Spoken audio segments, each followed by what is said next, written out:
Hello students, I am Pooja and welcome back to the channel. तो आज का video जो है फाइनेंस फॉर एवरीवन के स्टूडेंट्स के लिए बहुत ज़्यादा इम्पॉर्टेंट होने वाला है। ठीक है, इस वीडियो के अंदर हम 10 मोस्ट इम्पॉर्टेंट क्वेश्चंस को डिस्कस करने वाले हैं जिनका आना आपके पेपर में 80 to 90% पॉसिबल है। ठीक है, और अगर आप इन क्वेश्चंस को ध्यान से पढ़ लोगे तो आपका 80 to 90% सिलेबस भी यहीं पे कवर हो जाएगा। ठीक है, तो ये वाले क्वेश्चन बहुत ज़्यादा इंपॉर्टेंट होने वाले हैं, आपको इनको ध्यान से सुनना है और समझना है। फाइनेंस फॉर एवरीवन बहुत ही आसान सब्जेक्ट है, अगर आप इसको ध्यान से पढ़ोगे तो हो जाएगा। ठीक है, अच्छा, अगर आप लोगों के लिए इस वीडियो के अंदर एक गिव अवे ऑफर होने वाला है। उस गिव अवे ऑफर के अंदर आपको पता होगा, जो भी स्टूडेंट्स यहाँ पे ऑलरेडी आ चुके हैं, कि जब आप किसी भी एक नोट्स को परचेज़ करना चाहते हो आपको एक अमाउंट पे करना होता है जो कि स्टूडेंट फ्रेंडली है, 45 रुपीज़। जब आपको मोर देन 1 नोट्स खरीदने होते हैं तो आप 40 रुपीज़ में उनको परचेज़ करते हो। लेकिन जब आपको कॉम्बो परचेज़ करना होता है 5 to 6 नोट्स का, तो अगर आप 5 नोट खरीदोगे 4 नोट का आपको पे करना पड़ेगा, एक आपको फ्री ऑफ कॉस्ट मिलेगा।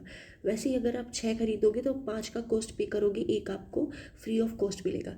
लेकिन अगर आपको बिल्कुल भी पैसे नहीं देने हैं, आपको फ्री ऑफ कॉस्ट ये नोट्स चाहिए, बिल्कुल फ्री, तो उसके लिए वीडियो के दौरान मैं कहीं पे भी शुरू से आखिर तक आपसे ना 3 क्वेश्चंस पूछने वाली हूँ। इन 3 क्वेश्चंस का जो सबसे पहले और सबसे सही जवाब देगा कमेंट सेक्शन में, उनको जो है फ्री ऑफ कॉस्ट नोट्स मिलने वाले हैं। और ये जो विनर्स है ये हमारे Telegram channel and WhatsApp channel पर इनको अनाउंस किया जाएगा। ठीक है, तो अगर आपको विनर पता करना है तो आप यहाँ पर जाकर कर सकते हो। सेकेंड ऑफ ऑल, एक लिमिटेशन क्या रहेगी कि ये जो फ्री ऑफ कॉस्ट नोट्स है ये सिर्फ 3 ही लोगों को मिलेंगे।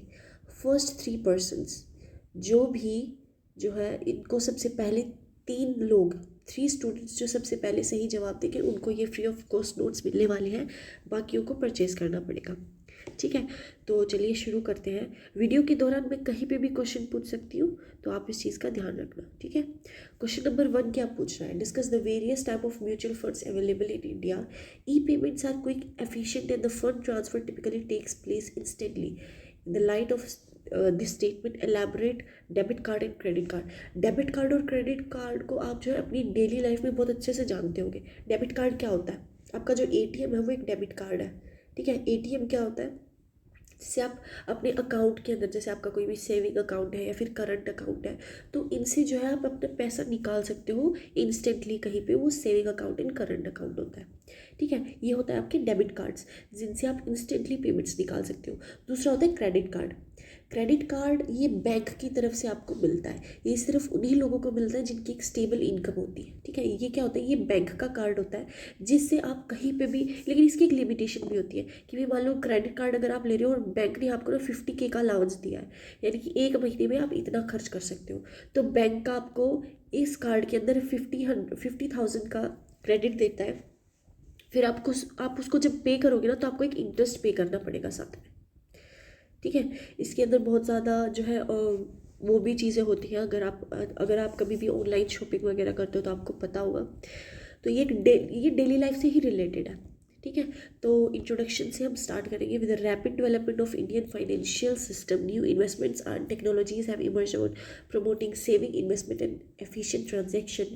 Mutual funds have become an important avenue for channelizing household saving into the capital market, while electronic payment systems such as debit card, credit card have transformed the way of financial transactions are conducted. Both mutual funds and e-payments instrument play a crucial role in enhancing financial inclusion, liquidity, efficiency with the Indian economy. ये क्या कह रहा है कि mutual funds जो है, अब क्योंकि इंडिया की बढ़ती ग्रोथ है, ठीक है, इंडिया ग्रो कर रहा है, वैसे ही फाइनेंशियल सिस्टम भी उसका ग्रो कर रहा है। म्यूचुअल फंड क्या होता है? ये एक तरीका होता है इन्वेस्ट करने का।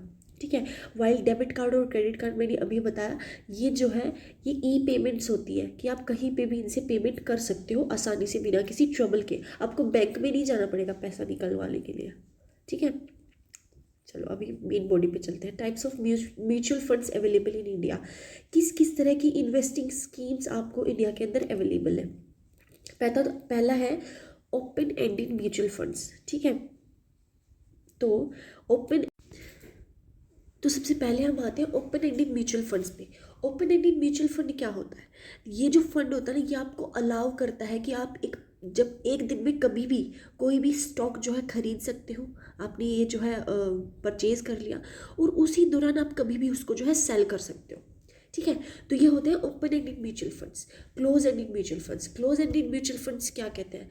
वो कहते हैं कि भाई आपको ना एक पीरियड ऑफ टाइम के लिए पैसा देना पड़ेगा। 1 साल हो गया, 1 ईयर, 5 ईयर, 10 ईयर, ये ना एक प्लान होता है। इसका एक सबसे अच्छा एग्जाम्पल होता है क्लोज एंडेड म्यूचुअल फंड्स का SIP। ठीक है, अगर आप थोड़ा बहुत भी जानते होंगे तो SIP क्या होता है। एक टाइम, एक प्रॉपर टाइम के लिए, 1 साल के लिए, 2 साल के लिए, 3 साल के लिए आप जो अपना पैसा लगाते हो कहीं पे भी, एंड वो जो है कंपाउंड करते करते आपका वेल्थ में क्रिएट होता है। ठीक है, तो SIPs का एक बहुत अच्छा एग्जाम्पल है। इंटरवल फंड्स, इंटरवल फंड्स क्या होते हैं? जहाँ पर एक आप दोनों कर सकते हो। आप तभी तभी के तभी स्टॉक खरीद के तभी के तभी आप बेच सकते हो, अदरवाइज आप खरीद लेते हो और फिर आप वेट करते हो कि कब उसका प्राइस बढ़ेगा। आप जो है लगभग मान लो कि 5 महीने वेट करोगे, आप जो है 8 महीने वेट करोगे, आप 10 साल वेट करोगे, वो आप पे डिपेंड करता है। अब कभी कभी आपने न्यूज़ भी देखी होगी ना कि एक इंसान ने जो है 1 रुपये में कभी कोई 50 साल पहले स्टॉक खरीदा था एंड आज वो 2 करोड़ का, 10 करोड़ का, ऐसी काफ़ी न्यूज़ आई है। तो वो क्या होता है? इंटरवल फंड्स होती है। ठीक है, यहाँ पर आप टोटली आपके ऊपर डिपेंड करता है कि आपने स्टॉक परचेज तो कर लिया लेकिन आप उसको सेल कब करोगे। ठीक है, तो ये टोटली आप पे डिपेंड करता है। अब चलते हैं हमारे सेकंड पे, on the basis of investment objective. अब इन्वेस्टमेंट ऑब्जेक्टिव के बेसिस पे क्या होता है? Equity mutual funds. Equity mutual funds क्या होता है? Invest mainly in shares and aim at capital appreciation. आप शेयर्स में, किसी भी कंपनी के आप शेयर्स खरीदते हो। ठीक है, शेयर क्या हो गया? अभी आप उस कंपनी की ना ओनरशिप ले लेते हो थोड़ी बहुत। जैसे होता है ना कि 1% ओनरशिप आ गई कुछ स्टॉक्स खरीदने के बाद, कुछ शेयर्स खरीदने के बाद, तो उसे कहते हैं equity mutual fund. Debt mutual funds, debt mutual funds क्या होता है? Invest in fixed income securities such as bonds, debentures and provide stable returns. देखो, डेप्ट म्यूचुअल फंड्स ये होता है कि भाई आप ना इस सिक्योरिटी के साथ पैसा लगा रहे हो कि भाई मैं अगर इतना पैसा लगाऊंगा ना, X पैसा लगाऊंगा, तो मुझे Y तो पैसा मिलेगा ही मिलेगा। ठीक है, एक चीज़ ध्यान रखना फाइनेंस में हमेशा, the higher the risk the higher the return. जितना बड़ा रिस्क उतना बड़ा return. The lower the risk the lower the return. जितना कम रिस्क है उतना थोड़ा रिटर्न होगा, जितना ज़्यादा आप रिस्क लोगे उतना ज़्यादा आपको रिटर्न मिलेगा। ठीक है, कभी कभी आप कितनी सारी न्यूज़ भी ओवर द ईयर्स आती रहती है कि भाई एक कंपनी के अंदर एक इंसान ने इतना पैसा लगाया, जो 30 करोड़ रुपए लगाए, या फिर उन्होंने 10 लाख रुपए लगाए, एंड आज उसकी कोई वैल्यू नहीं है, 1 रुपया भी उसकी वैल्यू नहीं बन रही है। ठीक है, तो वो यही होता है, वो डेट म्यूचुअल फंड्स में लगा तो देते हैं पैसा, नहीं सॉरी, डेट म्यूचुअल फंड्स नहीं है, बट वो ऑलरेडी जो है लगा रहे होते हैं। ठीक है, डेट म्यूचुअल फंड्स होता है कि भाई आप रिस्क नहीं ले रहे हो। ठीक है, अगर आपको पता है कि SIP में, जो मान लेते हैं हम एग्जांपल SBI का रिटर्न रेट है 5%, और ये कॉन्स्टेंटली चल रहा है। 5% मिनिमम से मिनिमम है, बढ़ता भी जा रहा है, 10 भी हो रहा है, 15 भी हो रहा है, लेकिन 5 से नीचे नहीं जा रहा। तो यहाँ पर आपको एक एवरेज मिल रहा है, सॉरी, हाँ, तो यहाँ पर आपको एक एवरेज मिल रहा है कि कुछ हो या ना हो 5% तो मिलेगा ही मिलेगा। ठीक है, तो उसे हम जो है डेट म्यूचुअल फंड्स कहते हैं। बैलेंस्ड और हाइब्रिड फंड्स, हाइब्रिड फंड्स क्या होता है? Invest in a mix of equity and debt instrument to balance the risk and return. आप जो है, अब मान लो कि अब आपको ज़्यादा रिस्क भी नहीं लेना, लेकिन ऐसा भी नहीं है बिल्कुल भी नहीं रिस्क नहीं लेना, तो आप जो हाइब्रिड फंड्स के अंदर जाओगे। इसके अंदर आपको ये दोनों क्वालिटीज़ मिलती है। ठीक है, मनी मार्केट फंड्स, इसके अंदर क्या होता है कि आप short term instruments and are suitable for conservative investors. Conservative investors जिनको भाई ज़्यादा खेलना पसंद नहीं है, जिनको ज़्यादा रिस्क या फिर बिल्कुल नहीं, उनको बस एक स्टेबल चाहिए, स्टेबल लाइन चाहिए कि भाई हम तो इतना ही करेंगे, तो उनके लिए आप मनी मार्केट फंड्स के अंदर जाते हो। ठीक है, अब रिस्क के बेसिस पे, लो रिस्क, कैपिटल प्रिजर्वेशन, भाई जिसको लो रिस्क चाहिए वो, उसको सीधी सी बात है, उसको अपना पैसा खोना नहीं है। ठीक है, मीडियम रिस्क, मीडियम रिस्क में क्या होता है? मॉडरेट रिटर्न्स होता है, यहाँ पे लो होता है, रिटर्न काफ़ी लो होता है। ये हो गया मीडियम। मीडियम के अंदर आपको मीडियम ही जो है रिटर्न मिलता है। हाई रिस्क, हाई रिस्क में आप हाई रिटर्न के लिए वो है पैसे लगाते हो। With high exposure to market volatility. Volatility का यहाँ पे क्या मतलब है? भाई यहाँ पे अब आपने हाई रिस्क में लगा तो दिया, लेकिन पैसा डूबना भी बहुत बहुत ज़्यादा प्रोबेबिलिटी है यहाँ पे पैसा डूबने की, इसीलिए उसे हाई रिस्क फंड कहा गया है। ठीक है, on the basis of specialization, sectoral funds. Sectoral funds क्या होते हैं? IT, फार्मा, ये जो फंड्स होते हैं ना, इनके अंदर मार्केट का गिरना बहुत ही ज़्यादा जो है मतलब कि डिफ़िकल्ट होता है, ठीक है। और एक हेल्थ सेक्टर हो गया, आईटी हो गया, फार्मेसी जो है फार्मास्यूटिकल कंपनीज हो गया, इनके अंदर बहुत ज़्यादा जो है मुश्किल होता है फंड्स का गिरना। इंडेक्स फंड अगर आप जो है अपनी बैंक में जाओगे तो आपको इंडेक्स फंड्स मिलता है, ठीक है। टैक्स सेविंग फंड्स भी होता है, ठीक है। Mutual funds thus provide diversification and professional management to the accessibility of investors. तो इन्वेस्टर्स के लिए बहुत तरह के डाइवर्स ऑप्शंस उनको दिए गए हैं, ठीक है। अब देखो डेबिट और क्रेडिट कार्ड का रोल क्या होता है। Debit card allows the card और make directly from the bank. ये मैंने अभी आपको बताया था। डेबिट कार्ड होता है भाई आप इंस्टेंटली पेमेंट कर सकते हो। ये वो अकाउंट है जो आपके पैसे से डायरेक्ट लिंक रखता है, ठीक है। कहीं पे भी कार्ड डालो आपके अकाउंट से पैसे कटेंगे, बैंक वाले अकाउंट से, और आप पेमेंट कर सकते हो। क्रेडिट कार्ड क्या होता है, ये होता है कि आप एक प्री डिफाइंड लिमिट होती है। जैसे मैंने बताया कि भाई बैंक का आपको ना 50,000 का कार्ड, वो आप डिफाइन करते हो आपको लिमिट क्या चाहिए, और कुछ डिपेंड करता है आपकी इनकम पे। बैंक का आपको ऐसे ही करोड़ों रुपए नहीं देगा, उसको पहले चाहिए कि भाई अगर मैं इसको करोड़ों रुपए दे रहा हूँ तो इसकी हिम्मत है भी या नहीं उसको वापस करने की। तो अगर मान लो आप एक महीने का 1 लाख रुपए कमाते हो तो बैंक आपको 80,000 तक 50,000 तक देगा कि अगर आप खुद से रिटर्न ना भी कर पाओ तो वो आपकी इनकम से डायरेक्ट काट लेगा, ठीक है। तो the issuing bank page the nominee merchant immediately and the card holder river. अच्छा देखो कार्ड के अंदर पैसे आ गए, वो कार्ड मिल गया आपको। अब जब तक वो 80,000 आप नहीं लगा देते ना, वो कार्ड आप कहीं पे भी यूज़ कर सकते हो, आपका पेमेंट अपने आप हो जाएगा, ठीक है। एडवांटेजेस क्या है, इंस्टेंट पेमेंट हो जाती है तभी के तभी। डिपेंडेंस ऑन कैश के ऊपर आपको डिपेंड नहीं करना पड़ता। ग्लोबल एक्सेप्टेंस है, दुनिया में कहीं पे भी आज के टाइम पे कहीं पे भी आप अपने डेबिट और क्रेडिट कार्ड को यूज़ कर सकते हो, ठीक है। कैशलेस इकोनॉमी, आपको जो है कैशलेस इकोनॉमी को आप प्रमोट करते हो। कंक्लूजन में हम क्या लिखेंगे, हमने जो भी सीखा, म्यूचुअल फंड्स के बारे में लिख दो, डेबिट कार्ड क्रेडिट कार्ड के बारे में लिख दो, ई पेमेंट्स का क्या रोल है वो सब लिख दो, ठीक है। सेकंड क्वेश्चन में चलते हैं। Define life insurance, accidental insurance and premium. देखो भाई लाइफ इंश्योरेंस तो मुझे लगता है आपकी फैमिली में हर किसी के पास होगी। लाइफ इंश्योरेंस क्या होता है कि भाई आप जो है इंश्योरेंस करवाते हो अपने लिए, कि आप जो है जी रहे हैं, इसके दौरान आप जो है कुछ पैसा पे करेंगे और फिर ओवर द टाइम जब आपको नीड होगी तो इंश्योरेंस कंपनी आपको देगी। एक्सीडेंट इंश्योरेंस क्या होता है कि आप ना एक प्री डिफाइंड इंश्योरेंस रखते हो जहाँ पर अगर आपका कभी एक्सीडेंट हो जाए, ये सुविधा आपको गवर्नमेंट भी प्रोवाइड करती है, ठीक है। और मेरे ख्याल से प्रधानमंत्री जीवन जल ज्योति योजना कुछ ऐसा ही है, जिसके अंदर एक्सीडेंट के दौरान भारत सरकार आपकी फैमिली में 2 से 5 लाख रुपए देती है, ठीक है। लेकिन उसके लिए आपको कोई फॉर्म वगैरह फिल करना पड़ता है। एक प्रीमियम होता है कि आपको प्रीमियम मिलता है, वो भी आप करवाते हो, जिसके अंदर इंश्योरेंस कंपनी आपका पूरा का पूरा हॉस्पिटल बिल पे करने वाली है, ठीक है। तो हर किसी के कुछ ना कुछ कंडीशंस होते हैं, वो हम आगे पढ़ने वाले हैं। Insurance is a way to manage risk. What are the different type of insurance policies offered by the insurance company. भाई क्या क्या वो इंश्योरेंस प्रोवाइड करती है, क्या क्या पॉलिसीज होती हैं उसकी, ठीक है। Introduction. Insurance is an important financial tool that provides protection against the uncertainties and risk of life. It helps individuals and businesses manage financial losses, unforeseen events such as death, accident, illness, and property damage. By paying a small amount called premium, the insured transfers the risk to the company. This answer defines the life insurance, accidental insurance, premium, and also explains the different type of insurance. भाई life में आपको कभी भी कोई भी emergency आ जाए, भाई family में कभी किसी की मृत्यु हो सकती है, ठीक है, एक्सीडेंट हो जाए, अभी शादी आ जाए, तो उसके अंदर क्या होता है आपको इंस्टेंट फंड्स चाहिए होते हैं, तो उसके लिए ना आप इंश्योरेंस करवाते हो जहाँ पर आपको जो है ये फंड्स प्रोवाइड करती है, ठीक है। अब हम मेन बॉडी पे चलते हैं। Life insurance is a contract in which the insurance company agrees to pay a large sum of money to the nominee legal heir of the insured death. अच्छा देखो भाई आपने ना अपनी लाइफ इंश्योरेंस कराई, आपने कुछ पैसे जमा किए, अब वो जो हियर होता है, नॉमिनी कौन होता है, आपने कभी भी देखा होगा बैंक के अंदर या फिर आप इंश्योरेंस कंपनी के अंदर या फिर कहीं पे भी व्हीकल के अंदर, आप कभी भी कोई गाड़ी परचेज़ करते हो, आप कभी भी कोई कार स्कूटी बाइक कुछ भी परचेज़ करते हो, तो आपसे ना एक नॉमिनी पूछा जाता है कि इन केस आपकी डेथ हो गई तो आपके मरने के बाद ये व्हीकल, ये पैसा, ये जो इंश्योरेंस है, ये किसके नाम पर रखा जाएगा, ठीक है। तो उसे जो है नॉमिनी कहते हैं।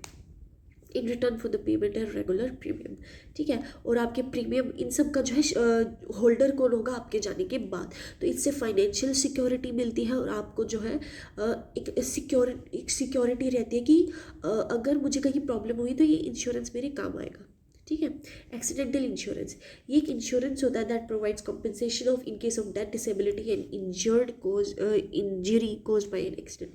एक्सीडेंट के दौरान आपके साथ कुछ भी हो गया, भाई आपकी किसी की डेथ हो गई है, किसी को इंजरी हो गई है, तो ये सब जो है वहाँ पे फंड्स प्रोवाइड करता है, ठीक है। एक्सीडेंटल इंश्योरेंस कहते हैं। प्रीमियम क्या होता है, ये जो है अमाउंट होता है insured to the insurance company at the regular intervals. आप रेगुलर इंटरवल्स पे आप मंथली, क्वार्टरली यानी कि 12 महीने में से 4 महीने, ठीक है, या फिर एनुअली या फिर साल में एक बार आप जो है कंपनी को पे करते हो, ठीक है। It is considered paid for the transferring risk to the insured और द इंश्योरर। इसमें क्या होता है कि आपको तभी ये फंड्स मिल जाते हैं, एक तो पीरियड ऑफ टाइम होता है कि भाई आपको 10 साल बाद मिलेंगे, एक तो ये होता है, ठीक है। एक होता है कि भाई आपको लाइफ में कभी भी एक्सीडेंट हो गया तो ये प्रीमियम आपके उस वहाँ पे फंड्स का ध्यान रखेगी, ठीक है।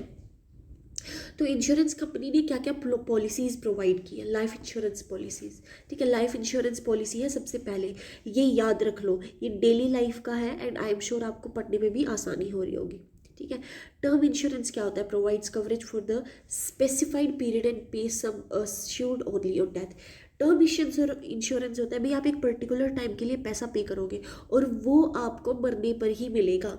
यानी कि मान लो भाई कोई फैमिली है, उनके बच्चे हैं छोटे छोटे और उनको पता नहीं कि कब कुछ भी हो जाए, तो वो क्या करेंगे, इंश्योरेंस करेंगे और नॉमिनी अपने बच्चे को बना देंगे कि भाई हमारे जाने के बाद एटलीस्ट हमने इतना पैसा तो इकट्ठे किया कि हमारे बच्चों के पास चला जाए। होल लाइफ इंश्योरेंस, ये क्या करता है, पूरी जिंदगी जो है वो इंश्योरेंस कवर करता है, पूरी लाइफ जब तक वो जिंदा है। Endowment policies provides both insurance protection and savings, ठीक है। ये आपकी सेविंग्स को और इंश्योरेंस प्रोटेक्शन को रखता है, यानी कि हेल्थ या फिर रिस्क में कहीं पे भी, ठीक है। ULIPs, unit linked insurance plan, ये क्या करता है, कंबाइंड इंश्योरेंस इन्वेस्टमेंट। भाई यहाँ पे आप जो है इंश्योरेंस भी मिलता है, कभी भी कोई एक्सीडेंट कुछ भी हो जाए, और इन्वेस्टमेंट भी करता है साथ साथ आपकी, यानी कि कंपाउंडिंग भी चल रही होती है, ठीक है। General insurance policies, general insurance policies यानी कि जो बहुत ज़्यादा कॉमन है, जो हर किसी के पास होती है। हेल्थ इंश्योरेंस मेडिकल एक्सपेंसेस आपके कवर करेगी और हॉस्पिटलाइजेशन कॉस्ट आपकी कवर करेगी। मोटर इंश्योरेंस, डैमेज हो जाए व्हीकल को, आपको पता होगा कि जब भी कोई नई कार ली जाती है तो वहाँ पे ना इंश्योरेंस कराते हैं गाड़ी की, क्यों, क्योंकि कभी भी अगर गाड़ी को कोई भी डैमेज हो गई तो उसका जो पूरा हर्जाना है वो इंश्योरेंस कंपनी पे करेगी। फायर इंश्योरेंस, जब भी आपके घर में मतलब कि कहीं घर में या फिर कहीं पे भी व्हीकल में कहीं पे भी जो है फायर लग जाए, आग लग जाए, तो वो उसके लिए पे करती है। मेरीन इंश्योरेंस, जो सी, एयर और लैंड इनके द्वारा आपको कोई भी गुड ट्रांसपोर्ट किया जाता है और वो कहीं पे भी, मान लो अभी कोई छोटी चीज़ नहीं है कि कहीं से आपने कोई बैग मंगा लिया और वो हो जाए, ऐसे नहीं। आपने कोई बड़ी चीज़ मंगाई कि मान लो आपने कोई भी कार ऑर्डर की है, वो बाय एयर आपके पास आ रही है, उस टाइम अगर वो डैमेज हो जाती है या फिर वो नहीं आ पाती है तो उसका एक मरीन इंश्योरेंस होता है। होम इंश्योरेंस, भाई नेचुरल डिज़ास्टर आ गया, बाढ़ आ गई है या फिर ह्यूरिकेन आ गया है, तो उस टाइम पे जो भी होता है वो होम इंश्योरेंस कवर करती है, ठीक है। Personal accident insurance provides coverage against accident, death and disability. Disability क्या होता है, भाई हाथ टूट या पैर टूट या कहीं पे भी अपंग हो गए आप, तो उसके लिए डिसेबिलिटी इंश्योरेंस मिलता है आपको। सोशल इंश्योरेंस, ये आपको स्कीम्स देता है एम्प्लॉयर स्टेट इंश्योरेंस एंड प्रधानमंत्री जीवन ज्योति बीमा योजना, ये मैंने अभी बताया था, आ गया ना प्रधानमंत्री जीवन ज्योति बीमा योजना, ये आपका सोशल इंश्योरेंस के अंदर आता है, ठीक है। अब आई होप आप जो है कंक्लूजन लिख लेंगे। Outline avenues for saving the savings from surplus using examples further illustrate. Saving and investments are two financial aspects for an individual to facilitate the transactions through the different services. Discuss and suggest the suitable financial services. देखो भाई, ये पूछना क्या चाहता है, surplus से जब आप सेविंग करते हो तो उसके क्या क्या हमारे पॉइंट्स होते हैं, ठीक है। तो इंट्रोडक्शन पे चलते हैं। Saving and investment are two fundamental financial activities that help individuals manage the surplus income and achieve financial security. Surplus income का मतलब है भाई ज़रूरत से ज़्यादा आप थोड़ा कमा रहे हो। भाई आपको ज़रूरत तो है 80,000 की, ठीक है, और आप कमा 1 लाख रहे हो, तो वो जो 20% आपके पास ज़्यादा है उसको आप कहाँ पर इन्वेस्ट करोगे, ठीक है। Saving ensure liquidity and safety. Liquidity क्या होता है? लिक्विडिटी होता है कि भाई आप अपनी फंड्स को खरीद के छोड़ देते हो और उन फंड्स को आप कभी भी जो है इनकम में या फिर कैश में कन्वर्ट कर सकते हो, उसे कहते हैं लिक्विडिटी, ठीक है। While investments aim to a wealth creation over time. Investment का एम क्या होता है? भाई आपको ओवर द टाइम कंपाउंडिंग मिलती है, वेल्थ आप क्रिएट करते हो, ठीक है। In the developing economy like India, individuals have access wide range of financial avenues services to help them save, invest, facilitate smooth financial transaction. The answer outline the major events from saving available to individuals for saving and investments, ठीक है। Avenues from saving from surplus income. Saving refers to the portion of saving. क्या होता है भाई? आपको एक 80,000 रुपये मिल रहा है, ठीक है, 80,000 रुपये मिल रहा है। इस 80,000 रुपये में आप जो है 50,000 खर्च कर दोगे, बाकी 30,000 जो है आप इन्वेस्ट करोगे अपनी फ्यूचर यूज़ के लिए। आपने मान लो कि 5% आपने SIP में लगा दिया, 5% आपने म्यूचुअल फंड्स में लगा दिया, 5% के आपने शेयर्स खरीद लिए, ऐसे होता है, ठीक है। बैंक डिपॉजिट, एक सबसे सेफ तरीका क्या होता है? बैंक में आप डिपॉजिट करते हो, ठीक है। सेविंग अकाउंट, सेविंग अकाउंट मुझे लगता है आपकी फैमिली में हर किसी का होगा।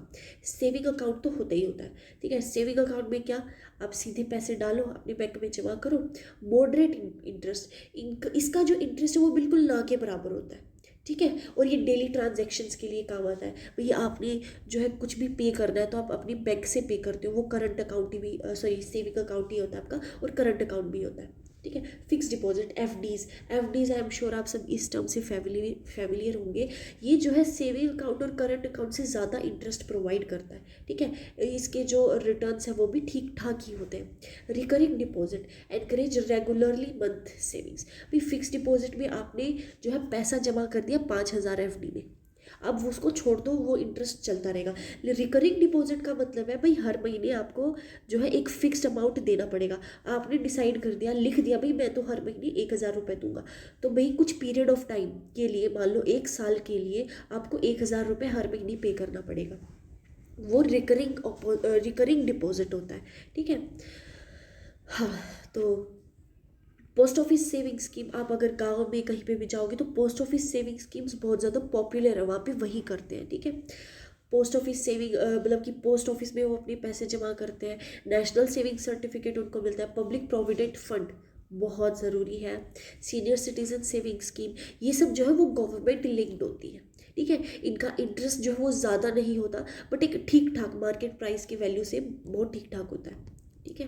म्यूचुअल फंड्स, इक्विटी फंड्स, डेब्ट funds, hybrid funds, different risk return profiles. Equity funds, debit funds और हाइब्रिड फंड्स आप याद रखना, मैं पहले ऑलरेडी एक्सप्लेन कर चुकी हूँ, ठीक है। सिस्टमैटिक इन्वेस्टमेंट प्लान, SIP मैंने आपको अभी बताया। डिसिप्लिन एंड इन्वेस्टमेंट, डिसिप्लिन देता है ये, बिल्कुल जो है आप कह सकते हो कि RD के सिमिलर है, क्योंकि इसमें भी आप हर महीने पे करते हो, इसके अंदर भी आप हर महीने कुछ पीरियड ऑफ टाइम के लिए पैसा पे करते हो। लेकिन अच्छा रुको, अलग है ये, वेट अ सेकेंड। इसके अंदर आप एक प्रॉपर टाइम तक सेव करके छोड़ देते हो, इसके अंदर आप रेगुलरली भरते हो, ठीक है। SIP के अंदर इंश्योरेंस पॉलिसीज़ क्या होती है? लाइफ इंश्योरेंस मिलता है आपको, यूलिप्स, और ये कंबाइंड सेविंग विद प्रोटेक्शन है ये। आपको कभी भी टेंशन नहीं होती कि भाई एक्सीडेंट हो गया तो उसका बिल कहाँ से आएगा, नहीं, क्योंकि आपके पास इंश्योरेंस है, तो आप जो है वहाँ से पे कर सकते हो। पेंशन प्लान, ये किसके लिए? सीनियर सिटीजन्स के लिए एक बहुत अच्छा तरीका है जो गवर्नमेंट ने निकाला है। ये आपको इंश्योरेंस प्राइवेट कंपनीज में भी मिल जाएगा, पेंशन प्लान, ठीक है। शेयर और bonds, equity shares, capital appreciation and dividends. Equity share का मतलब होता है, अगर आप ना कभी कभी TV देखते होगे तो वहाँ पे आपको ना शार्क टैंक, अगर आपने कभी देखा होगा तो वहाँ पे इक्विटी की बहुत बात चलती है। वो कहते हैं, कोई भी आता है और वो कहता है कि सर हम ना आपको जो है 5% शेयर पे, और हमें इतने पैसे में हम आपको इतना % शेयर दे सकते हैं। इक्विटी दे सकते हैं। इक्विटी का मतलब क्या है कि वो कंपनी के ओनर बन जाते हैं। अगर वो 1 करोड़ इन्वेस्ट करेंगे तो वो कंपनी के 5% ओनर बन जाएंगे, ठीक है। हाँ, तो बॉन्ड्स एंड डेब्ट ये एक एग्जाम्पल है, not in the literal sense, ठीक है। Government securities and schemes, treasury bills, RBI bonds, sovereign gold bonds are safe investment options. Government के अंदर गवर्नमेंट सिक्योरिटीज एंड स्कीम्स आपको क्या प्रोवाइड करते हैं? ट्रेजरी बिल्स, आरबीआई बॉन्ड्स के अंदर आप इन्वेस्ट करते हो, और सोवेरियन गोल्ड बॉन्ड्स के अंदर आप इन्वेस्ट कर सकते हो अगर आपको सेफ रिटर्न चाहिए और सेफ इन्वेस्टमेंट चाहिए तो, ठीक है। सेविंग एंड इन्वेस्टमेंट एज की फाइनेंशियल एस्पेक्ट्स। सेविंग जो है बहुत, ये saving provides liquidity for emergencies and short term needs. Short term needs के लिए, इमरजेंसीज के लिए आप सेविंग करते हो, ठीक है। Investment helps in wealth creation, retirement planning and inflation protection. भाई आपको वेल्थ क्रिएट करने में हेल्प करता है, रिटायरमेंट प्लानिंग के लिए आप इन्वेस्टमेंट करते हो, और इन्फ्लेशन प्रोटेक्शन के लिए आप उसको भी करते हो, ठीक है। Both reduce financial uncertainty dependence on the borrowing, ठीक है।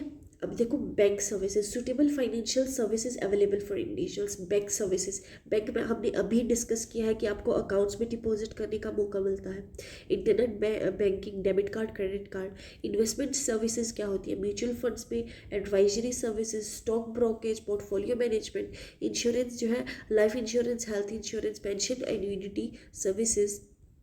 डिजिटल क्या होता है? मोबाइल वॉलेट्स होता है, यूपीआई अभी आज के टाइम पे हर कोई यूज़ करता है, ठीक है। ऑनलाइन इन्वेस्टमेंट प्लेटफॉर्म्स, अब ग्रो एक बहुत बड़ा जो है इन्वेस्टमेंट प्लेटफॉर्म है, ठीक है। एक एंजल इन्वेस्टर्स करके है, तो ये सब क्या है? ये इसी से रिलेटेड है, फाइनेंस से रिलेटेड है, ठीक है। अब हम करेंगे इंश्योरेंस और इसकी इंपॉर्टेंस क्या है। भाई इंश्योरेंस क्यों कराते हैं लोग? अभी हमने पढ़ लिया कि इंश्योरेंस क्यों कराते हैं। भाई इमरजेंसी के टाइम पे काम आता है, एक्सीडेंटल डेथ हो गई, कोई भी एक्सीडेंट हो गया, आपको सडन नीड है पैसे की। अच्छा, शादी के लिए भी लोग इन्वेस्ट करते हैं, ठीक है। कुछ जो पेरेंट्स हैं अपने इंडिया के अंदर, ये खासकर होता है कि जो है शादी के लिए, बेटी की शादी के लिए मैरिज, आपको लोन भी मिलता है उससे, बैंक से। तो ये सब जो है एक वो इन्वेस्टमेंट के तरीके होता है, ठीक है। Insurance, retirement planning are essential components of personal financial management. Insurance provides protection against uncertainty. देखो ये वही है, पब्लिक प्रोविडेंट फंड और एम्प्लॉय प्रोविडेंट फंड, ये सब आपको मिलता है और ये इमरजेंसीज में काम आता है। भाई पेंशन सिर्फ इमरजेंसी में ही नहीं, कभी आपको भी आपकी, ठीक है, आपका टर्म पूरा हो गया है, भाई आप जो है 50 साल के हो गए हो, अब आपसे इतना काम नहीं होता है, तो फिर आप क्या करोगे? आप 20-30 साल पहले से पहले अपना 20-30 साल पहले आप अपना पेंशन प्लान करना स्टार्ट कर दोगे। तो उसमें आप क्या करोगे? आप हर महीने 5,000, मान लो आप 10,000, 20,000, 30,000, जितना भी बन सके आप सेव करते हो। और फिर आपको जो है ये तो एक गवर्नमेंट स्कीम भी है यहाँ पर पोस्ट ऑफिस के अंदर कि आप जो है सेव करते हो। डिपेंड करता है भाई, आप 5 साल लगा लो, 10 साल, जितना भी, और फिर आपको उसके अकॉर्डिंग ही इंटरेस्ट बन के पोस्ट ऑफिस से हर महीने आपको कुछ पैसा आता है। 5,000 मान लो, 10,000 मान लो, ये आपको सरकार की तरफ से पैसा आएगा, जिसमें आप जो है उस पैसे को यूज़ करके सर्वाइव कर सकते हो, ठीक है। उन लोगों के लिए जो काफ़ी ज़्यादा सीनियर सिटीजन्स हैं, ठीक है। तो डेफिनेशन ऑफ इंश्योरेंस क्या है? Insurance is the contract between the insurer and the insured which the company agrees to compensate the insured for the financial losses arising from specified risk. कोई भी risk आ गया, शादी आ गई, तो ऐसी इमरजेंसी के टाइम पे इंश्योरेंस काम आती है, ठीक है। वहाँ पर आप उनको कुछ फंड्स प्रोवाइड करते हो जो आपको रिटर्न वो देते हैं एक परसेंटेज पे, ठीक है। रिस्क प्रोटेक्शन देता है, भी आपको जो है किसी से बोरो नहीं करना पड़ता, फाइनेंशियल प्रोटेक्शन आपको मिल जाती है, ठीक है। इलनेस, एक्सीडेंट, प्रॉपर्टी लॉस, ये सब भी आपकी हेल्प करता है। फाइनेंशियल सिक्योरिटी, भाई आपको जो है इमरजेंसी आने पर ये टेंशन नहीं होती है कि पैसा कहाँ से आएगा, उठाना पड़ेगा, क्योंकि आपके पास फाइनेंशियल सिक्योरिटी आपने इन्वेस्ट करके रखा है, आप उसको कभी भी विड्रॉ कर सकते हो। एनकरेजेस सेविंग, भाई आप जो है मान लो कि किसी की डेथ ना ही हो, कुछ भी ना हो, तो आप सेविंग तो फिर भी कर ही रहे हो, ठीक है। तो वो सेविंग जो है बहुत ज़्यादा काम आती है। इकोनॉमिक ग्रोथ बढ़ती है, ठीक है। Mobilises savings and promotes investment, ठीक है। Social security helps reduce the burden on the government during crisis. Government का भी क्राइसिस कम होता है, गवर्नमेंट के ऊपर भी कम बर्डन पड़ता है जब आप इन्वेस्टमेंट करना स्टार्ट करते हो। Benefits of buying a pension plan, pension plan करने का, पेंशन प्लान लेने के क्या क्या फ़ायदे होते हैं। रेगुलर इनकम आफ्टर रिटायरमेंट, मैंने आपको अभी एक्सप्लेन किया है कि पेंशन प्लान लेने पर क्या होता है कि भाई आप एक इंटरवल ऑफ टाइम तक जो है पैसे देते हो, गवर्नमेंट के दे लो या फिर किसी प्राइवेट इंश्योरेंस कंपनी को दे लो, आप देते हो। फिर क्या है कि आपने डिसाइड किया कि मैं तो ना 60 साल तक काम करूँगा और फिर उसके बाद मुझसे काम नहीं होगा। तो जैसे ही आप 60 अबोव हो जाओगे, आपने पैसा देना बंद कर दिया क्योंकि अब आपकी एम्प्लॉयमेंट बंद हो गई है।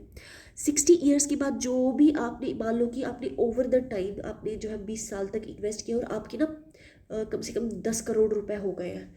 अब वो 10 करोड़ रुपए के ऊपर कंपाउंडिंग लगती रहेगी और आपको हर महीने वहाँ से पैसा आता रहेगा। आपको हर महीने जो है 10,000 मान लेते हैं कि वो आपको देगी, पे करेगी, ठीक है। तो हर महीने आपको 10,000 रुपये आएंगे जो जिससे जो है आप अपनी रोज़मर्रा की ज़िंदगी को कंटिन्यू कर सकते हो बिना किसी फाइनेंशियल प्रेशर के। Flexibility offer option such as annuity plans and lump sum withdrawals. Lump sum withdrawals का क्या मतलब है कि भाई आप जो है इमरजेंसी आने पर अपनी लमसम विड्रॉल भी कर सकते हो, पैसा इकट्ठा निकलवा भी सकते हो। आपने 20 करोड़ इन्वेस्ट किया है तो अगर आपको 10 करोड़ की ज़रूरत पड़ गई, 10 करोड़ की ज़रूरत पड़ गई तो आप वहाँ से निकलवा सकते हो। प्रोटेक्शन अगेंस्ट इन्फ्लेशन, भाई टाइम के साथ साथ जो है क्या बढ़ रहा है, चीज़ों के प्राइस बढ़ रहे हैं, वैसे ही आपने इन्वेस्ट किया है तो इनकम का जो रेट ऑफ इंटरेस्ट है वो भी बढ़ेगा, ठीक है। जो है अभी क्या चल रहा है, 1,000 पे जो है, वेट अ सेकेंड, 1 लाख पे 2% का इंटरेस्ट रेट चल रहा है। आई एम नॉट श्योर, इसको एग्जाम्पल मान लेते हैं। तो आपने 10 करोड़ इन्वेस्ट किया तो उसके बेसिस पे आपका जो है रेट ऑफ इंटरेस्ट भी बढ़ता रहेगा, तो आपको इन्फ्लेशन की टेंशन नहीं लेनी पड़ेगी, ठीक है। अब ईपीएफ और पीपीएफ में क्या फ़र्क होता है। एक्सेप्टेबिलिटी, बहुत सैलरीड एम्प्लॉयज़ है, दोनों जो है सैलरीड एम्प्लॉयज़ के लिए ईपीएफ होता है, ठीक है। पब्लिक प्रोविडेंट फंड होता है सभी के सभी इंडिविजुअल्स के लिए। आप भाई फार्मर हो, आप एम्प्लॉयड हो, आप गवर्नमेंट सर्वेंट हो, इट डजंट मैटर, ये सबके लिए होता है। Contribution mandatory for employees and employers, ये मैंडेटरी है एम्प्लॉय और एम्प्लॉयर्स के लिए। कुछ कंपनीज जो है इस चीज़ को कंपल्सरी कर दे कि कर देती है कि आपको एम्प्लॉय प्रोविडेंट फंड लेना पड़ेगा, ये वॉलेंटरी होता है। भाई आप करो ना करो आप पे डिपेंड करता है, कोई ज़बरदस्ती नहीं है। एम्प्लॉयर कंट्रीब्यूशन होना ही चाहिए, ठीक है। यहाँ पे कोई एम्प्लॉयर है ही नहीं, गवर्नमेंट है, पब्लिक प्रोविडेंट फंड या फिर कोई भी प्राइवेट कंपनी है, लेकिन वो कोई भी आपको प्रेशराइज नहीं करेगी कि ये करना है, लेकिन इसके अंदर एम्प्लॉयर का होना बहुत ज़रूरी है। Interest rates declare by government annually, इसका तो ये कौन सा है, प्रोविडेंट फंड ऑफ एम्प्लॉयज़, ठीक है, एम्प्लॉयज़ का है ये, तो इसका गवर्नमेंट डिसाइड करेगी और इसका भी गवर्नमेंट ही डिसाइड करेगी, ठीक है। Locked in period till retirement, जब तक आप रिटायर नहीं हो जाते तब तक आपको पैसा लगाना ही पड़ेगा। ये 15 साल का होता है, ठीक है। 15 साल पैसा लगाओ और फिर अपना आगे बढ़ो। Tax benefits, exempt exempt exempt exempt exempt exempt, tax benefits इस पे नहीं लगते हैं, इस पे जो है आपके टैक्स को नहीं काटा जा सकता है जितना मुझे पता है, ठीक है। बाकी आप कर लेना। बहुत ईपीएफ पीपीएफ और पॉपुलर रिटायरमेंट, ये जो है ये बहुत ही पॉपुलर रिटायरमेंट सेविंग प्लान्स है, ठीक है। कंक्लूजन आई होप आप लिख लोगे। A loan can be described as a property, money or other material goods that is given to another party in exchange for future repayment of loan values plus interest and other financial charges. In this context of this statement, described different types of loan available for individuals in India. किस किस तरह के loans available है भारत में। Loans are important component of modern financial system. Modern financial system के अंदर loans बहुत ही ज़्यादा रोल बड़ा प्ले करते हैं, ठीक है। By borrowing funds from financial institutions, individuals can acquire assets, meet emergencies and improve their standard of living. यहाँ से आप एमरजेंसी आपकी आ जाए, आपको अचानक से 10 लाख रुपए की ज़रूरत पड़ गई, आपको कोई दे या ना दे, बैंक आपको ज़रूर देगा और बहुत ही कम रेट में आपको, कम इंटरेस्ट के अंदर आपको देता है, ठीक है। ये एक बहुत ही ज़्यादा क्रूशियल रोल प्ले करता है होम फाइनेंसिंग पे।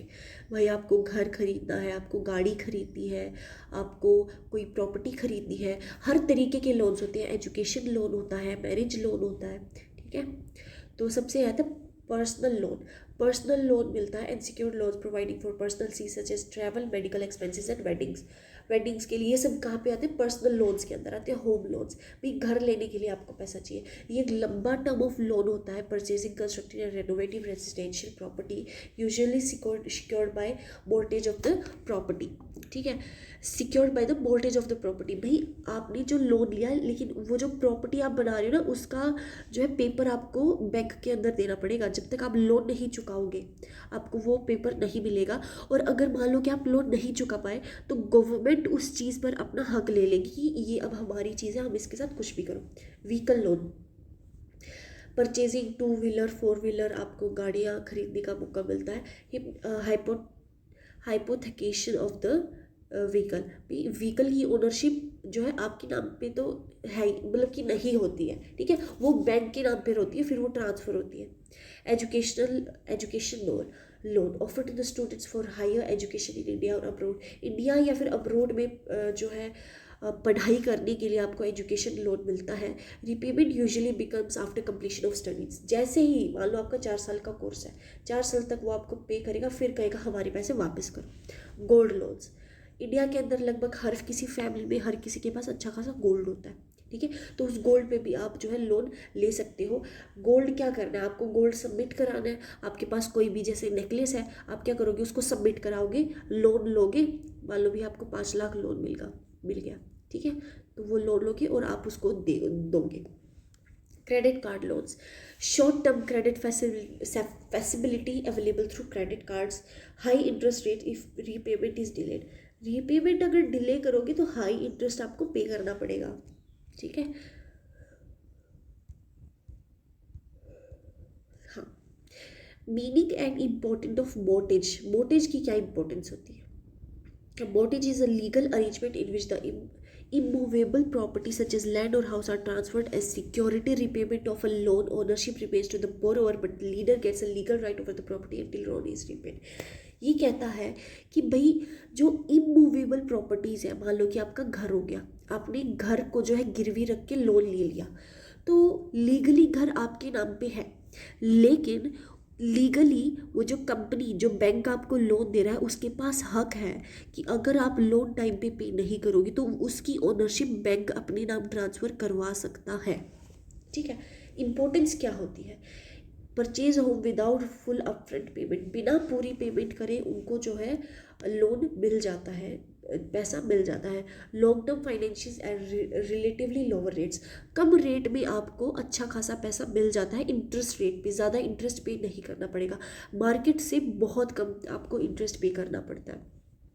Ensure security to leaders and confidence in loan recovery, loan recovery भी बहुत आप आसानी से कर सकते हो। Promotes housing development and economic growth आप इससे कर सकते हो, ठीक है। Hypothecation mortgage and pledge, nature of asset, hypothecation में क्या, मूवेबल प्रॉपर्टी होती है, व्हीकल हो गया, ठीक है, कुछ भी चीज़ें हो गई, आपका कोई भी जेवर या फिर कोई भी ज्वेलरी वगैरह हो गई। मोर्टगेज में क्या होता है, इमूवेबल प्रॉपर्टी मूव नहीं कर सकती। प्लेज में मूवेबल प्रॉपर्टी होती है। Transfer of possessions not transferred, transfer नहीं करोगे आप उनको, जो है एक मालिकाना हक दोगे, बट वो प्रॉपर उनके नाम नहीं होगा। Not transferred. प्लेज में आपको ट्रांसफ़र करना पड़ता है, ठीक है। कॉमन यूज़, व्हीकल लोन के लिए यूज़ किया जाता है, ये होम लोन्स के लिए, गोल्ड लोन्स के लिए। Ownership remain with the borrower, भी जिसने पैसा लिया है उसी के पास वो चीज़ रहेगी, ये भी उसी के पास, remains with the borrower. Example, car loan, house loan, gold pledge to the bank, ठीक है। Conclusion, in conclusion, the loan provides the individuals with financial flexibility to enable them to achieve important, ठीक है, ये आप I hope आप कर लोगे। अब आते हैं उन 3 क्वेश्चंस पर जिन पे आपको फ्री ऑफ कॉस्ट नोट्स मिलने वाले हैं, ठीक है। सबसे पहला क्वेश्चन है, व्हाट इज़ डेबिट कार्ड, मैंने बहुत अच्छे से एक्सप्लेन किया है, आई होप आपको पता होगा। सेकेंड क्वेश्चन है, what is fixed deposit, what is FD। Third question है, फुल फॉर्म ऑफ पीपीएफ की फुल फॉर्म क्या है। आपको इन 3 क्वेश्चंस के आंसर जल्दी से जल्दी कमेंट बॉक्स में लिखने हैं, ठीक है। वैसे ही जितनी जल्दी आंसर लिखोगे उतनी जल्दी आपको नोट्स मिलने वाले हैं फ्री ऑफ कॉस्ट, ठीक है। All the very best. 6 question पे आता है, being financially literate allows an individual to be better prepared for specific financial road blocks which in turn decreases the chance of personal economic distress. ये statement कहना चाहते हैं कि जब आप फाइनेंशियली लिटरेट होते हो, जब आपको फाइनेंशियल के बारे में, फाइनेंस के बारे में पता होता है, तब आप जो है फाइनेंशियल कंडीशंस में कभी भी नहीं फंसते हो। आप जो है कभी भी जो है एक उस कंडीशन में नहीं जाओगे जहाँ पर आप हेल्पलेस रहोगे फाइनेंस के तरीके, फाइनेंस की ऑप्शन में, ठीक है। तो इससे क्या होगा कि पर्सनल इकोनॉमिक डिस्ट्रेस नहीं होता है, आपका खुद का डिस्ट्रेस नहीं होता है, और आप किसी भी सिचुएशंस जो कि फाइनेंस रिलेटेड है उससे बहुत आसानी से निकल पाते हो, ठीक है। इस स्टेटमेंट डिस्कस करो scope of financial literacy in our life. भाई फाइनेंशियल लिटरेसी हमारी लाइफ में कितनी ज़्यादा ज़रूरी है भी तो क्यों है, और क्या इसकी इम्पोर्टेंस है। आज के complex फाइनेंशियल एनवायरनमेंट में individuals are required to make informed decision regarding saving, investing and borrowing and spending. Financial literacy and financial planning play a vital role in the insurance, economic stability, and long-term financial well-being. Financial literacy equips individuals with the knowledge and skills to handle financial challenges while plan. देखो financial literacy का मतलब है कि भी एक तो आपको finance में कभी भी प्रॉब्लम नहीं आएगी। आपके घर पे कोई भी प्रॉब्लम हो गई तो आप सेविंग कर रहे हो, आप इन्वेस्टिंग कर रहे हो, तो वहाँ से आपके पास अच्छा खासा कैपिटल हो जाता है, तो आपको कभी कोई प्रॉब्लम फेस नहीं करनी पड़ती। दूसरा क्या होता है कि ये जो है आपके लिए एक बहुत इम्पोर्टेंट नॉलेज है, ठीक है। ये जो है इसमें आपको फाइनेंशियल चैलेंजेस जब आते हैं कोई प्रॉब्लम नहीं होती, ठीक है। और इनकम, और आप जो है एक वेल्थ भी आप अपनी क्रिएट करते हो। क्यों? क्योंकि ओवर द ईयर्स होती है कंपाउंडिंग, यानी कि भाई आपने 5 लाख रुपए डाले, 5 लाख रुपए में आपका एक साल के अंदर मान लो कि वो 5 लाख जो है 5,60,000 हो गए। तो अब जो आपका वो लगेगा, इंटरेस्ट लगेगा नेक्स्ट ईयर, वो 5,60,000 के ऊपर लगेगा।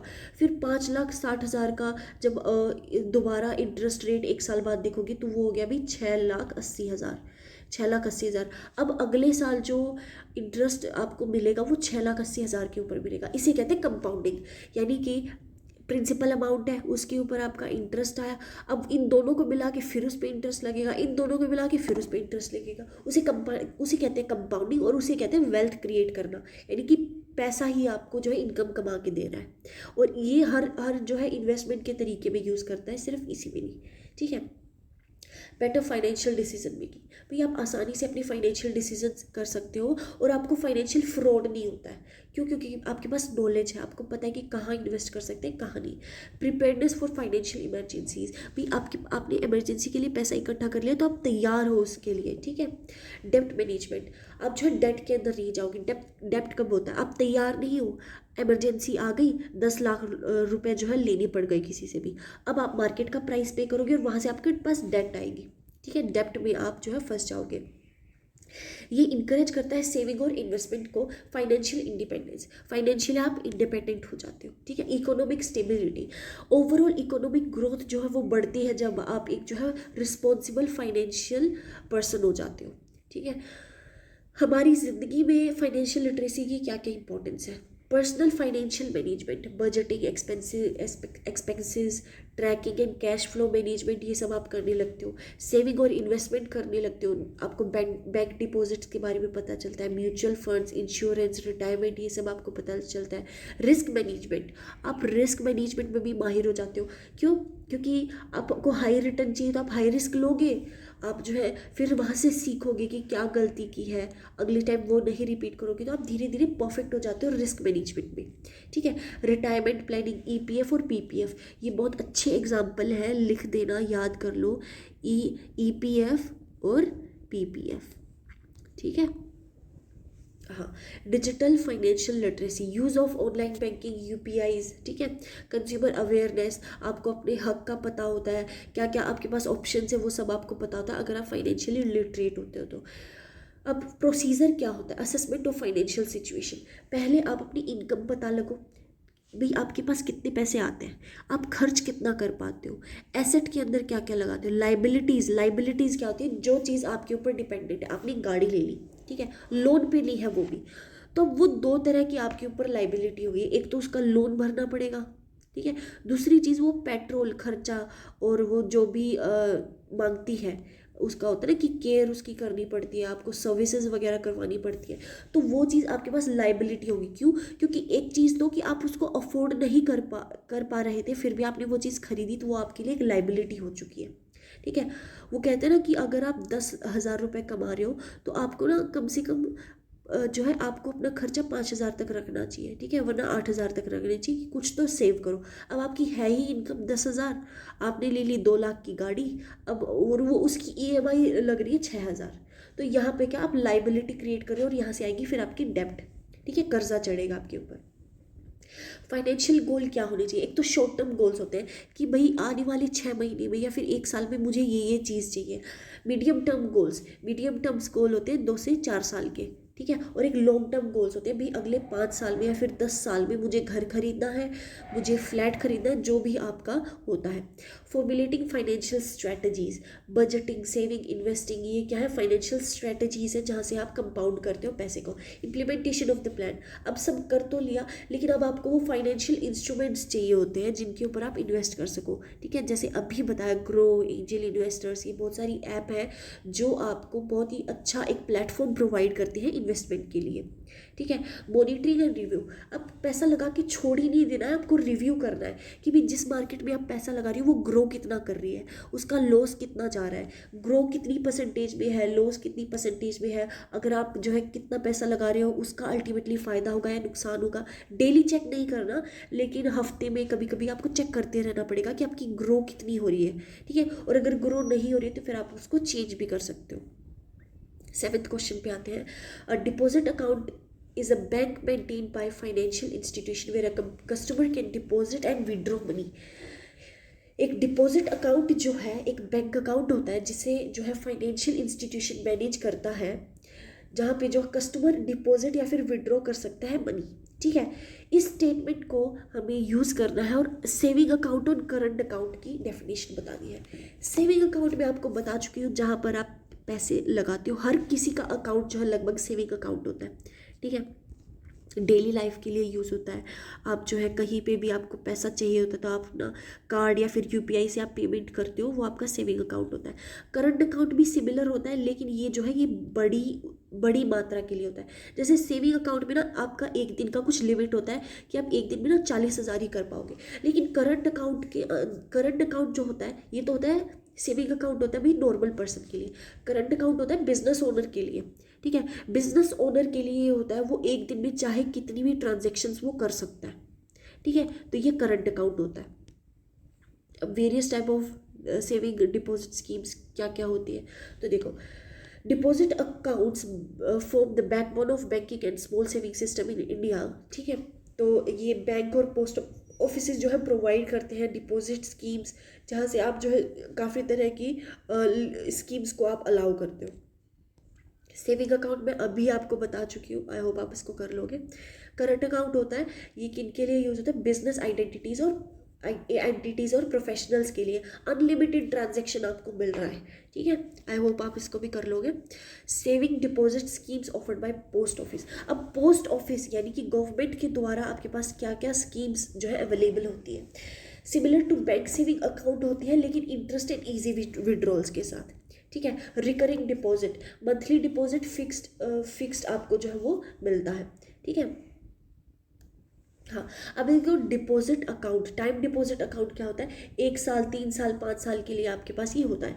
मंथली इनकम स्कीम्स क्या होता है? MIS, इसमें जो होता है वो कि आप provides regular monthly income to the depositors. Public provident funds में बता चुकी हूँ, ये जो है लॉन्ग टर्म इन्वेस्टमेंट होता है, और ये जो है रिटायरमेंट सीनियर सिटीजन्स के लिए लगभग फेवरेबल होता है। ठीक है, चलो, national saving certificate, fixed income investment with tax benefits भी आपको मिलते हैं, यानी कि ज़्यादा टैक्स आपका नहीं लगता है। Senior citizen saving scheme, senior citizen saving design for the specially for senior citizen with higher interest rate. Senior citizens को हायर इंटरेस्ट रेट दिया जाता है।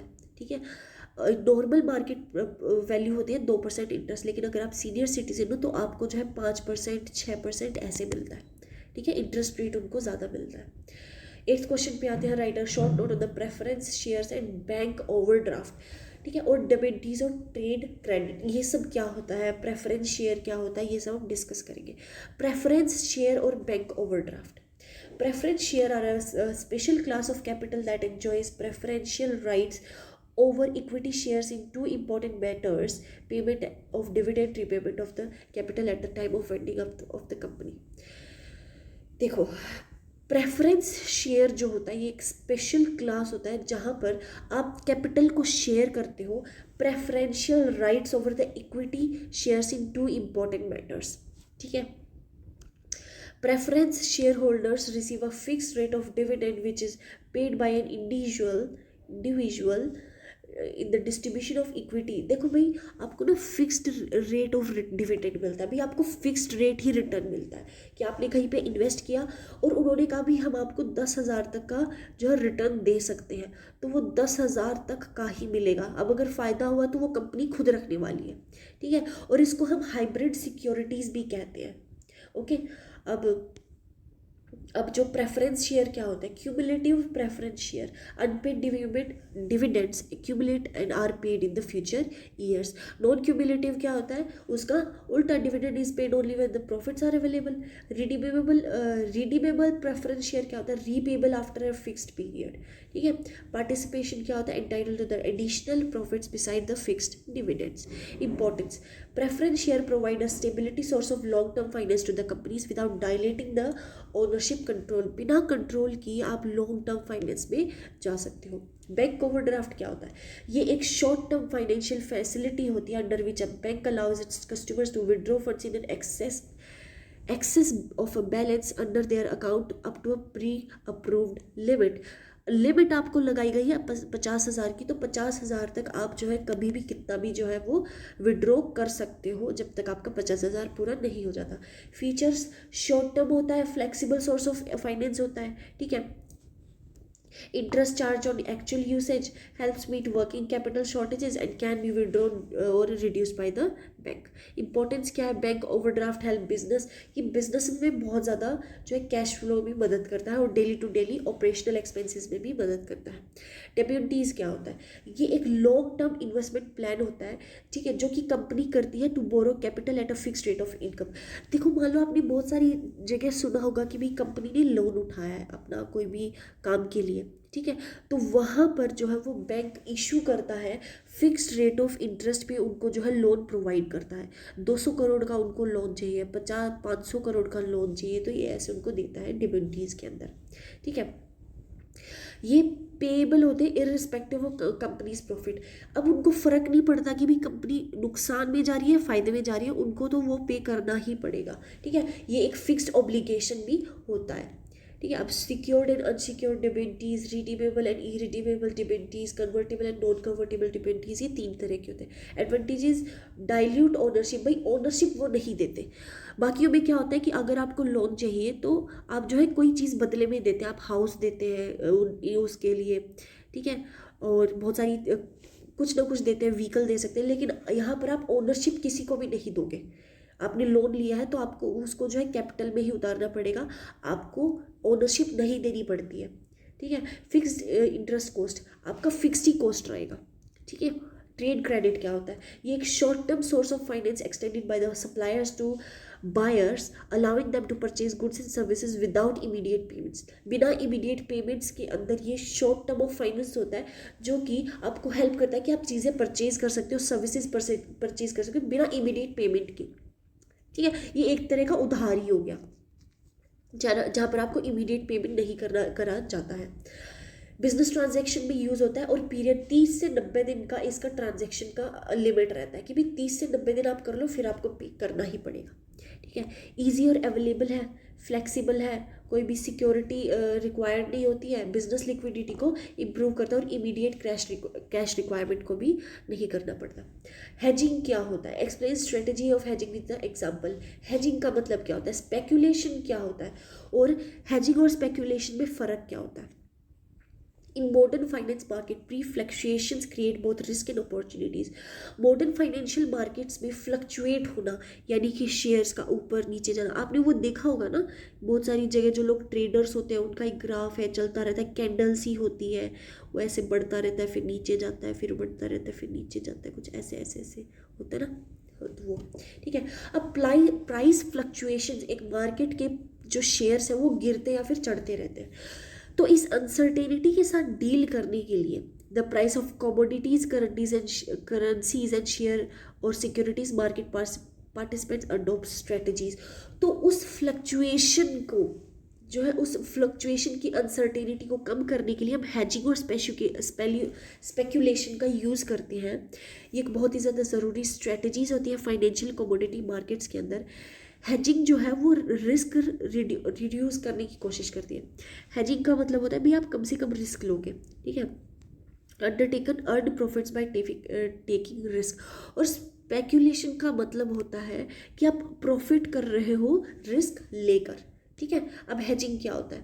हेजिंग जो है ये एक रिस्क मैनेजमेंट स्ट्रेटजी होती है, ठीक है, जहाँ पर आप adverse price movements of assets and commodities and currency, it involves taking opposite position in the future derivative markets of offset potential losses in the spot market, ठीक है। ये एक रिस्क मिनिमाइजेशन में आपकी हेल्प करता है और आपको जो है बहुत ज़्यादा लॉसेस, पोटेंशियल लॉसेस को फेस नहीं करना पड़ता अगर आप हेजिंग को यूज़ करते हो तो, ठीक है। ये किसके लिए, कौन ज़्यादातर उनको यूज़ करता है? प्रोड्यूसर्स, ट्रेडर्स, एक्सपोर्टर्स, इन्वेस्टर्स, ये सब जो है हेजिंग का बहुत ही कॉमन यूज़ करते हैं।